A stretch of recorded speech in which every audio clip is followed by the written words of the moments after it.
একদিকে ইসরায়েল আর অন্যদিকে মহাশক্তিধর যুক্তরাষ্ট্র, মাঝখানে একা ইরান। গত কয়েক দশক ধরে নিষেধাজ্ঞার জালে বন্দী থেকেও ইরান কিভাবে মধ্যপ্রাচ্যের প্রতিটি মার্কিন ঘাঁটিতে নিখুঁত হামলা চালাচ্ছে?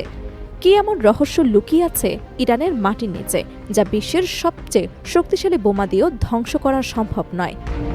ডোনাল্ড ট্রাম্পের আল্টিমেটাম আর সৌদি যুবরাজের গোপন চাপের মুখে ইরান কি তবে কোণঠাসা, নাকি শুরু হতে যাচ্ছে ইতিহাসের সবচেয়ে বড় প্রতিশোধের পালা? ইরান গত কয়েক দশকে এমন এক সমরাস্ত্রের ভান্ডার গড়ে তুলেছে যা রীতিমতো অবিশ্বাস্য। সমর বিশ্লেষকরা বলছেন, ইরানের প্রকৃত শক্তি মাটির ওপরে নয়, বরং মাটির গভীরে। ইরান তাদের দেশের বিভিন্ন প্রান্তে পাহাড় কেটে এবং মাটির গভীরে শত শত কিলোমিটার জুড়ে টানেল বা সুড়ঙ্গ পথ তৈরি করেছে।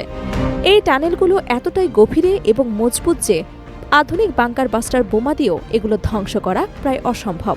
এই টানেলগুলোর ভেতরে রয়েছে ড্রোন তৈরির কারখানা, মিসাইল মজুত রাখার বিশাল গুদাম এবং অত্যাধুনিক হেলিকপ্টার এবং যুদ্ধবিমানের হ্যাঙ্গার।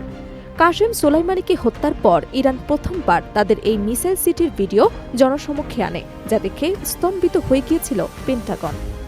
বর্তমান সংঘাতের প্রেক্ষাপটে ডোনাল্ড ট্রাম্পের ভূমিকা অত্যন্ত আক্রমণাত্মক।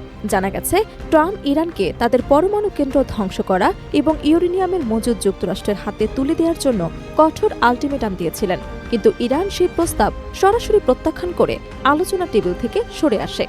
এর ফলশ্রুতিতে মাত্র 15 দিনের আল্টিমেটাম শেষ হবার আগেই ইসরায়েল ও যুক্তরাষ্ট্র যৌথভাবে ইরানে হামলা চালায়। এই হামলায় ইরানের সর্বোচ্চ ধর্মীয় নেতা আয়াতুল্লাহ আলী খামেনির শাহাদাত বরণের খবর প্রতিশোধের আগুনকে আরও উস্কে দিয়েছে।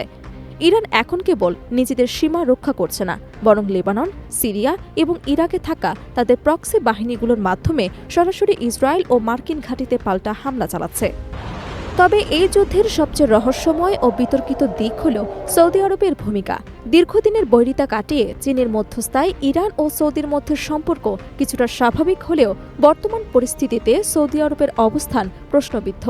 আন্তর্জাতিক গণমাধ্যমগুলো দাবি করছে, সৌদি যুবরাজ মোহাম্মদ বিন সালমান পর্দার আড়ালে ডোনাল্ড ট্রাম্পকে ইরানের ওপর আরও কঠোর হামলা চালানোর জন্য চাপ দিচ্ছে। আরব বিশ্বের নেতৃত্ব দেওয়ার প্রতিযোগিতায় ইরানকে সাময়িকভাবে দুর্বল করা সৌদির জন্য কৌশলগত বিজয় হতে পারে, কিন্তু এই গোপন সমঝোতা প্রকাশ হয়ে পড়ায় মুসলিম বিশ্বে সৌদি আরবের ভাবমূর্তি সংকটের মুখে পড়ছে। ইরানের বর্তমান কৌশল হল দীর্ঘমেয়াদী খোয়েঞ্চু যুদ্ধ বা ওয়ার অফ অ্যাট্রিশন। তারা জানে সরাসরি প্রথাগত যুদ্ধে যুক্তরাষ্ট্রকে হারানো কঠিন, তাই তারা গেরিলা কায়দায় ড্রোন এবং মিসাইল হামলা চালিয়ে মার্কিন অর্থনীতির ওপর চাপ সৃষ্টি করছে। ইরান এখন এমন এক প্রতিশোধের অপেক্ষায় আছে যা ইসরায়েলের শীর্ষ পর্যায়কে আঘাত করবে। বিশ্লেষকরা মনে করছেন, ইরান যদি ইসরায়েলের বড় কোনো নেতা বা সামরিক কর্মকর্তাকে লক্ষ্যবস্তু করতে পারে, তবে তারাই যুদ্ধবিরতির টেবিলে বসতে পারে, কারণ ইরানের কাছে এটি কেবল একটি যুদ্ধ নয়, এটি তাদের অস্তিত্ব ও মর্যাদার লড়াই। যুক্তরাষ্ট্র বর্তমানে উভয় সংকটে রয়েছে। একদিকে তারা আর ক্ষতির মুখে পড়তে চায় না, অন্যদিকে ইসরায়েলের নিরাপত্তা নিশ্চিত করতে তারা যুদ্ধে জড়িয়ে পড়ছে।